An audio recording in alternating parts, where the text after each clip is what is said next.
വർഷങ്ങളായി തകർന്നു കിടന്ന റവന്യൂ ടവർ റോഡ് നവീകരണത്തിന്റെ ഉദ്ഘാടനം കോതമംഗലം എംഎൽഎ ആന്റണി ജോൺ നിർവഹിച്ചു. എംഎൽഎയുടെ ആസ്തി വികസന ഫണ്ടിൽ നിന്നും 12 ലക്ഷം രൂപ ചിലവഴിച്ചാണ് പ്രവേശന കവാടം മുതൽ മാർക്കറ്റ് റോഡ് വരെയുള്ള പ്രധാന റോഡും ട്രഷറിയുടെ ഭാഗവും നവീകരിച്ചത്. റവന്യൂ ടവർ കെട്ടിട സമുച്ചയത്തിന്റെ പ്രവേശന കവാടം മുതൽ മാർക്കറ്റ് റോഡ് വരെയുള്ള പ്രധാന റോഡ് കട്ടവിരിച്ചും ട്രഷറിയുടെ ഭാഗം കോൺക്രീറ്റ് ചെയ്തുമാണ് നവീകരിച്ചത്. ഉദ്ഘാടനം കോതമംഗലം എംഎൽഎ ആന്റണി ജോൺ നിർവഹിച്ചു. നഗരസഭാ ചെയർമാൻ കെ ടോമി അബ്രഹാം അധ്യക്ഷത വഹിച്ച ചടങ്ങിൽ സോണി മാത്യു സ്വാഗതവും PH ഷിയാസ് നന്ദിയും രേഖപ്പെടുത്തി. നഗരസഭാ കൌൺസിലർമാരായ KA Noushad, KV Thomas, Binsy Thankachan, advocate Jose Varghese, Sijo Varghese, Ramya Vinod, Rosily Shibu, Mini Benny, housing board AE Ajith tenants, ഭാരവാഹികളായ Soman OG, Murali K Kumar, Bhutibhushan, AV Rajesh, CB art line, Sini Biju, Sushama, Kavitha എന്നിവർ സംസാരിച്ചു. MLAയുടെ ആസ്തി വികസന ഫണ്ടിൽ നിന്നും 12 ലക്ഷം രൂപ ചിലവഴിച്ചാണ് റോഡ് പണി പൂർത്തീകരിച്ചത്. അടിയന്തര പ്രാധാന്യത്തോടെ സമയബന്ധിതമായി തന്നെ പൂർണ്ണമായും തുടർന്നുള്ള ഭാഗത്തിന്റെയും നവീകരണം ഏറ്റെടുത്ത് നടത്തുമെന്ന് MLA പറഞ്ഞു.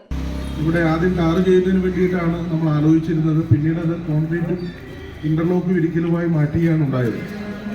അങ്ങനെ മാറ്റുമ്പോൾ വീണ്ടും അതിന് സർക്കാരിൽ നിന്ന് പ്രത്യേക അനുമതി തരേണ്ട ഒരു സാഹചര്യം വന്നു.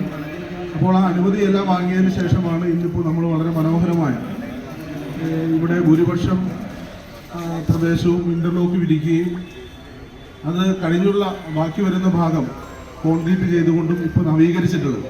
റവന്യൂ ടവർ കോമ്പൗണ്ടിൽ നിന്നും treasury, KCB, PWD, bus stand, market എന്നീ വശങ്ങളിലേക്കുള്ള റോഡാണ് നിലവിൽ നവീകരണം പൂർത്തിയാക്കിയത്. News bureau, Kothamangalam. Wood, modular, interior, steel, sofas എന്നീ ഫർണിച്ചറുകൾ ഒറ്റ ഫാക്ടറിയിൽ ഉൽപ്പാദിപ്പിക്കുന്ന ഏക സ്ഥാപനം. ആർക്കിടെക്ചറൽ ആൻഡ് ട്രഡീഷണൽ ഡിസൈൻസ് ആവശ്യാനുസരണം നിർമ്മിച്ചു കൊടുക്കുന്നു. നിങ്ങളുടെ സ്വപ്ന ഭവനം ഒരു സ്റ്റേറ്റ് ഓഫ് ആർട്ടാക്കുവാൻ വിശ്വസ്തയോടെ എന്നും നിങ്ങളോടൊപ്പം.